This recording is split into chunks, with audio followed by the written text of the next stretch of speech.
تاریخ 8/1/2025 هستیم. ساعت هم 3:02 بعد از ظهر به تایم ایرانه و سیگنالی که میبینید براتون داخل کانال تلگرام گذاشتم رایگان با جزئیات کامل.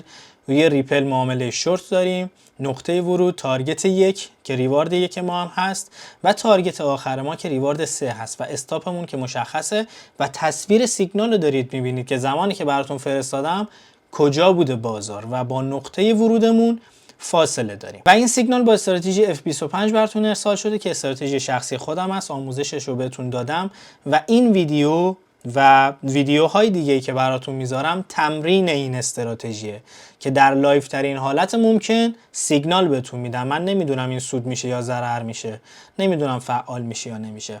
براتون سیگنال ها رو ست میکنم، ویدیوشو میذارم که ببینید به چه علت گرفتم تا بهتر متوجه این استراتژی بشید و بتونید تمرین کنید با من. الان بریم روی چارت بهتون توضیح بدم که دقیقاً داستان از چه قراره و اینم سیگنالمونه که دارید میبینید. مووینگ 25 طبق استراتژی انداختم روی چارتم و محدودمون رو مشخص کردیم. میدونم تو چه محدوده‌ای دارم سقف و کف معامله میکنم. اینجا سقف‌های کوتاه‌تر رو دارم میبینم و اینجا این فشردگی که اینجا اتفاق افتاد، این محدوده‌ای که اینجا اتفاق افتاد، الان تایم فریم 1 ساعته هستیم و چون MA مون با فیبوناچی توی تایم فریم 1 ساعته میبینید هم پوشانی داره و نقطه ورود ما رو شکل داده طبق استراتژی F25. به همین علت رو تایم فریم 1 ساعته هستم که اینو به شما نشون بدم که ببینید چقدر مهمه. این دقیقاً همون تایید نقطه ورود است که خیلی دوستش دارم داخل استراتژی F25 و استاپمون هم که میبینید کجا ست شده. البته اینو من یه لحظه اشتباه کردم، از این سقف طبق استراتژیمون من فیبو رو از این بالا به پایین ترسیم کردم. نقطه ورودمو تو محدوده نیم تا 618 گذاشتم. استاپم هم پشت خط 1 فیبو گذاشتم و تارگتم هم تارگت روی ریوارد 3 ست کردم که قبل تر از این کفه. اگر این یک کف باشه، یک محدوده باشه، یک پیارزد مهم باشه، تارگت آخرم ریوارد 3 هم جای خوبیه، جای مطمئنیه. اما من فیبو رو پاک کنم سریعا بهتون باکسم رو نشون بدم، اون محدوده‌ای که شکسته شده و ببینید که محدوده‌ای که میگم اینجاست و با این حرکت زیبا و قدرتمند شکسته شده و همین باعث شد که من سریعا این قضیه رو ببینم که اینجا ممکنه ستاپ F25 شکل گرفته باشه و وقتی فیبو رو انداختم دیدم بله همپوشانی رو ما با مووینگ 25 داریم و میتونیم معامله داشته باشیم. کاملا منطقی. یک محدوده‌ایه که نتونسته رو به بالا حرکت کنه، یعنی اینجا میتونست رو به بالا بشکنه بره، نرفت. حتی اینجا ممکنه یک نقدینگی جمع شده باشه و اینجا به سمت پایین اومدم. من نمیدونم این معامله ضرر میشه، تارگت میخوری یا اصلا فعال میشه یا نه، ولی توضیحات رو همین الان دارم بهتون میدم که در جریان باشید. سیگنالش هم کردم. باید صبر کنیم بریم جلوتر ببینیم چه اتفاقی میفته، ولی همین الان میخوام بهتون بگم که اگر قرار باشه استاپ بخوریم چه جوری استاپ میخوریم. داستان استاپ خوردن ما توی این استراتژی و توی این شرایط، اینجا رو میبینید یک فشردگی ایجاد شده. اینجا اگر طول بکشه و بعد رو به بالا شکست انجام بده که نقطه ورود ماست، اینجا میتونی یک اصلاح بده و به این صورت استاپ ما زده بشه و اینجا با توجه به اینکه توی همچین حالتی هم هستیم ممکنه همچین چیزی رو داشته bاشیم و استاپ بخوریم. اما تا زمانی که استاپمون نخورده این سناریو ریزشی و سیگنالی که بهتون دادم اعتبار داره. تا 22 دقیقه دیگه کندل 4 ساعته ما بسته میشه و وارد تایم ممنوعه میشیم، ولی این معامله چون کندل هاش به تایم فریم های بزرگتر هم مربوط میشه و این کندل خودش یک کندل 4 ساعته بوده و چند ساعت اینجاست، میتونه این ریسکو داشته باشه که ما معاملمون رو دست نزنیم، کنسل نکنیم و صبر کنیم ببینیم چه اتفاقی میفته. ولی 4 ساعت پر ریسک و این معامله داره چون تایم فعال شدنش افتاد داخل تایم ممنوعی که بهتون گفتم، ولی ارزش ریسکش رو این معامله داره. یعنی احتمالاً توی 1 ساعت آخر که میخواد کندل 4 ساعته بسته بشه این معامله فعال بشه، شایدم نه، نمیدونم، ولی این کار ما رو یکم ریسکش رو برد بالاتر. دلیل این که اول ویدیو اومدم تاریخ و ساعت رو اعلام کردم، چون معاملمون ممکنه طول بکشه، من نمیدونم چقدر طول بکشه و پای چارت نشینی نداریم، من ویدیو رو اینجا استوب میکنم و کاری به چارت ندارم، میرم چند ساعت دیگه میام ببینم معامله فعال شده یا نشده، تارگت خورده، استاپ خورده، چه اتفاقی افتاده و اون موقع مجدد براتون ویدیو ضبط میکنم. ممکنه لباسم عوض بشه، ممکنه هر اتفاقی دیگه بیفته. پس در جریان باشید. ما معامله رو ست کردیم و دیگه هم کاریش نداریم، میریم به زندگیمون میرسیم و بعد میایم ببینیم چه اتفاقی افتاده و چند ساعت یک بار میایم یه نگاه میندازیم ببینیم کجاست. نیاز به مدیریت داشته باشه چند ساعت یک بار چک میکنیم. پای چارت نمیشینم ببینم چه اتفاقی میخواد بیفته، چون استاپ هم مشخصه، نقطه ورود هم مشخصه، تارگت هم مشخصه. پس بریم ببینیم چه اتفاقی میفته و تو چه ساعتی، چه روزی تکلیف این معامله مشخص میشه. بریم ببینیم. خب چند ساعت از معامله گذشته. ساعت 10:13 به وقت ایران 10:13 شبه و دارید میبینید اومد تا لبه 1 میلیمتری نقطه ورودمون و همچین ریزشی رو داد که تقریبا تا ریوارد 2.5 رو رفت، ولی خب پوزیشن ما فعال نشد با اختلاف جزئی، یعنی حرکتش رو داشته. آیا هنوز این معامله برای من اعتبار داره؟ من سیگنال رو کنسل نکردم. اگر سناریو کنسل شده بود دیگه شانسی نداشت، من داخل گروه تلگرام، کانال تلگرام رو اعلام میکردم سیگنال کنسل، دیگه اعتبار نداره و میریم برای شکار بعدی. اینو مثلا از دست دادیم. اما این معامله هنوز اعتبار داره، ولی یک نکته مهم داره که ریسک کارو میبره بالا و میخوام بهتون بگم. نکته اینجاست که مووینگمون داخل 4 ساعته اینجا قرار داره و این هنوز دوباره یک سناریو و شانسه که ما میتونیم امیدوار باشیم یه حرکت به اینجا داشته باشه و بعد ریزش داشته باشیم. اما این باکسی که اینجا میخوام براتون بکشم، بهتون گفتم اگر اینجا باکس شکل بده خیلی کار خطری میشه.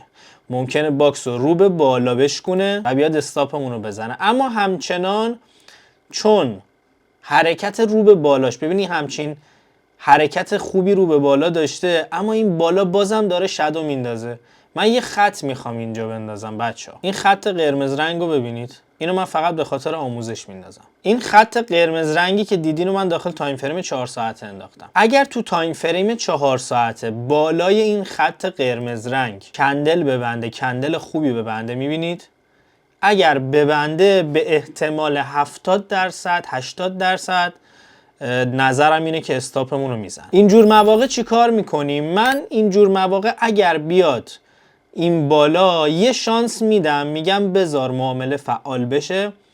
اگر دیدم ریوارد یک و دید، یا کامل خارج میشم یا 80% سیو میزنم. یه جورایی خودمو ریسک فری میکنم، خودمو بیمه میکنم از این معامله و ریسکشو میپذیرم. یه موقع از حرکت خیلی قوی میره استاپو میزنه، دیگه میپذیریم. ولی اینجوری داریم با استراتژیمون کار میکنیم. هنوز شانس داره به این دلیل، به این دلیل. اینجا رو دقت کنید، این کندل 1 ساعته که 12 دقیقه دیگه میبنده رو ببینید چقدر قشنگ به مووینگ ما واکنش داده. میبینید این ضعفی که اینجا نشون داده ممکنه از همینجا حرکت بعدی رو داشته باشه، یعنی حرکت ریزشی رو از اینجا داشته باشه و این شکلی بره و معامله رو از دست بدیم. اما این ضعف اینجا چون حرکت قوی پشتش بوده، یه همچین کفی رو اومده فیک شکونده اومده بالا، احتماله که این بالا رو ببینه، حالا یا استاپمون رو بزنه یا نقطه زنی کنه برامون سود بسازه هست. من هنوز سناریو رو دارم میبینم و پای این سیگنال هستم تا ببینیم چی میشه. اگر به سمت پایین اومد دیگه، اومد اینجاها، باز هم نسبت به کندلش تصمیم میگیرم که سیگنال هنوز اعتبار داره یا نداره و هنوز میتونیم روی این سناریو ریسک کنیم یا نه. هنوز اعتبار داره یا نه. در حال حاضر اعتبار داره و اوردرمون ست هست، منتظریم ببینیم فعال میشه یا نمیشه. خب دوباره میریم یه استراحتی کنیم، به کارامون برسیم. پای چارت قرار نیست بشینیم. یه چند ساعت دیگه میام چک کنم ببینم پوزیشن فعال شده نشده، استاپ خورده، تارگت خورده، یا که از دستش دادیم رفته دیگه، چه اتفاقی افتاده. و بریم ببینیم چی میشه. قسمت بعدی، یعنی برم بیام، قسمت پایانیه که دیگه نتیجه معامله رو ببینیم. ولی نکته رو اضافه کنم، الان رو چارت ریپل XRP که داریم ترید میکنیم، تو واچ لیستم که 30 تا ارز هست، تنها ارزیه که این حرکت رو به بالا رو داشته و کلا امروز مثبت بود نسبت به بقیه ارزا و رفتار متفاوتی داره و همینش هم جذاب بود، چارتش جذاب بود واسم. ستاپمون شکل گرفت، اتفاقی که می‌خواستیم افتاد و کاری هم دیگه به بقیه ارزا نداریم. من ستاپ F25 رو روی این چارت دیدم. ترید میکنیم، حالا یا استاپ یا تارگت دیگه، یعنی که از دستش میریم. فعلا از دستش دادیم، یه ریوارد 2.5 رو میتونست نقطه زنی خیلی قشنگ بده، فعلا نداده، ولی همچنان سناریو باقیه و ببینیم چه اتفاقی میفته. به قول جناب خان بریم بیاییم. الان که باتون صحبت میکنم تاریخ 9/1/2025 ساعت 5:28 به وقت ایران هستیم. معاملمون فعال شد، تارگت یکش هم خورد، سیو سود زدیم و از معاملمون هم خارج شدیم، ولی جزئیات کامل میخوام الان بهتون بگم. چرا سیو سود زدیم، چرا خارج شدیم، چرا سود بیشتر نگرفتیم، وضعیت چجوریه، چرا ریسک فری کردیم. خب اول بریم سراغ کانال تلگراممون که سیگنال رو دیدین، براتون با جزئیات فرستادم، همه نکات بود. ساعت 2:22 شب پوزیشن فعال شد و براتون اعلام کردیم داخل کانال. تارگت یک ساعت 11:24 امروز صبح تارگت یکمون که ریوارد یک بود تاچ شد و بعدم اعلام ریسک فری که بهتون میگم چرا گفتم ریسک فری کنید. ساعت 2:31 بهتون گفتم ریسک فری کنید و بعدم گفتم که 80% معامله رو سیف کنید. دلیل داره، داخل این ویدیو بهتون میگم. مثلا هدف این ویدیو اینه که بدونید چرا ریسک فری کردیم، چرا سود بیشتر نگرفتیم. و ساعت 3:02 بهتون گفتم که معاملتون رو کامل ببندید، دیگه سود بیشتر نمیخوایم، معامله رو ببندید و بهتون میگم چیکار کنید. فقط خواستم ببینید سیگنال چجوری با جزئیات و کامل براتون ارسال میشه داخل کانال و چجوری مدیریت میشه وسطون. بریم رو چارت بهتون توضیحات تکمیلی رو بدم. خب همونجور که میبینید روی تایم فریم 15 دقیقه هستیم. معاملمون اومد اینجا، نقطه زنی رو شما ببینید چقدر تمیز، چقدر استراتژی میتونه خوشگل و دقیق باشه. نقطه ورود رو ببینید، اینجا معاملمون فعال شد و از اینجا یه تیکه ریخته و تقریبا اینجا ریوارد 2 اینجایی که موسم هست تا اینجا اومده. بهتون گفتم این خط قرمز خیلی مهمه، اگر بالاش کندل 4 ساعته ببنده به احتمال زیاد، این خط قرمز اینجا کندل ببنده به احتمال زیاد استاپمون رو میزنه 70%. اما چرا من پای این معامله موندم و سودش رو گرفتم؟ چون کندلی که این بالا بست، بالاشو میبینین شادو داره و به مووینگ اوریج گیر کرده، قدرت کافی رو نداشت و من حدس زدم که این محدود فیک شکسته شده باشه و پای معامله و استراتژی موندم و از اینجا این ریزش خیلی قشنگ رو تجربه کردیم. اما چرا ما سیو سود زدیم و برای ریوارد 2 صبر نکردیم، معامله رو دیگه کلا بستیم؟ دلیل این که من معامله رو بستم این کندل 4 ساعت است که اینجاست، میبینید بالای خط آبی بسته شده. اینجا محدوده ایه این قسمت که میتونست بازار به سمت بالا بره. چرا؟ چون این خط سفید رو میبینید، این شادوی سفید و اینجا این کندل، یه بار بازار طبق استراتژی ما به سمت تارگت حرکت کرد و معاملمون این بالا فعال نشده بود. با اختلاف کم، یادتون بیاد تو چند دقیقه ویدیو رو بزنین قبلتر بهتون گفتم معاملمون فعال نشد و جا موندیم. پس حرکتش رو بازار کرده بود. اگر این حرکت رو نداشت من ریسک فری نمی کردم. اگر این حرکت رو نداشت من میموندم برای ریوارد 2 و فول تارگت. الان احتمال زیادی معامله فول تارگت بشه اما دلیل این که دیگه ریسک نکردم روش چون یک بار این مسیر رو طی کرده بود و برای من طبق استراتژی دیگه ارزش نداشت ریسک کنم و اینجا چون ضعف حرکت رو دیدم ترجیح دادم سودم رو بذارم تو جیبم، نوش جونمون، ریسک بیشتر نکردم. پس یه وقتایی همچین اتفاقی میفته دیگه، یعنی استراتژی تر و تمیز همه چیزو میبینیم اما چون یه بار جا مونده بودیم این محدوده رو و اون سناریو که بهتون گفتم باکس از بالا بشکنه اینم داشتیم، من اینجا دیگه ریسک نکردم، ترجیح دادم با ریوارد 1 خارج بشیم و سودمون رو بگیریم. و الان که دارم چارت رو نگاه میکنم این کندل 1 ساعت است، این محدوده شکسته شده. ما اگر بیایم اینجا یه همچین چیزی بکشیم دوباره همون اتفاق رو اینجا داریم و ممکنه از اینجا برگرده دیگه بره به سمت استاپمون. ممکن هم هست بره تارگت رو بزنه. اگر حرکت خاصی اینجا نبینیم و سریعا برنگرده داخل این باکس، به احتمال زیاد تارگت آخر و ریوارد 3 ماه هم میده. ولی خب ما از معاملمون خارج شدیم و نکته مهم، نقطه زنی که اینجا داشتیم و اینقدر دقیقه، بارها تو سیگنالای من این نقطه زنی ها رو دیدید و از این به بعدم میبینید، چون قرار ویدیوشو براتون داخل یوتیوب بذارم. و در نهایت میخوام بهتون بگم که نقطه ورود خوب باشه، استاپت هم خوبه، تارگت خروجت هم خیلی بهتر میشه. و کلا ما با این سه تا کار داریم واسه استراتژی دیگه: نقطه ورود، نقطه خروج و حد ضررمون.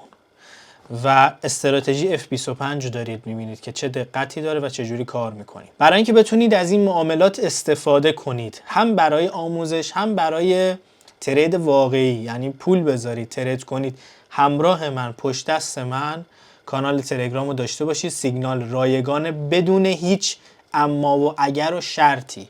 راحت میتونید داخل کانال عضو بشید و اگر دوست داشتید پشت دست من، همراه من، با استراتژی من ترید کنید. جزئیات کاملم که دیدید داخل تلگرام براتون چجوری ارسال میشه و چجوری میتونید از سیگنال ها استفاده کنید. پس همراه من باشید. امیدوارم از این معامله تونسته باشید هم سود بگیرید، هم نکته آموزشیشو گرفته باشید و با استراتژی F25 که تو دوره X3 بهتون آموزش دادم بتونید ارتباط بهتری بگیرید، مسلط‌تر بشید و در نتیجه بتونید نتایج خفنی رقم بزنید. خیلی دوستتون دارم. مرسی همراه من بودید. فعلا.